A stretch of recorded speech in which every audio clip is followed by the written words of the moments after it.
Hello guys, welcome to code warrior Telugu. ఈరోజు మనం discuss చేయబోతున్న problem 2 equal sum sub arrays.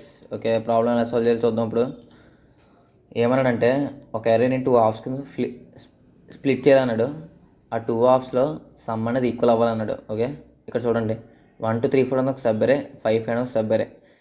ఈ సబ్ అరే సమ్ ఈక్వల్ దీనికి అయ్యింది. ఇప్పుడు మనం ఏం చేయాలంటే ప్రిఫిక్స్ సమ్ అప్రోచ్ వాడాలి. దీనికి ప్రిఫిక్స్ సమ్ ఇనిషియల్గా ఒక వేరియబుల్ తీసుకొని దానికి 0కి ఇనిషియలైజ్ చేసుకోండి. తర్వాత టోటల్ సమ్ అనేది ఇంకో వేరియబుల్ తీసుకొని టోటల్ సమ్ యొక్క వాల్యూ అందులో ప్లేస్ చేసుకోండి. ఇప్పుడు ఒక ఫర్ ఈచ్ లూప్ పెట్టుకొని ప్రతి ఎలిమెంట్ ట్రావర్స్ చేసుకోండి. ఓకే, ఇప్పుడు ప్రిఫిక్స్ సమ్ అనేది ఒక్కొక్క వాల్యూ యాడ్ చేసుకుంటూ వెళ్ళు అందులోకి, ప్రిఫిక్స్ సమ్లోనికి. ఓకే, యాడ్ చేసుకుంటావా? ఇప్పుడు వాడి కండిషన్ ఏమి ఇచ్చాడు?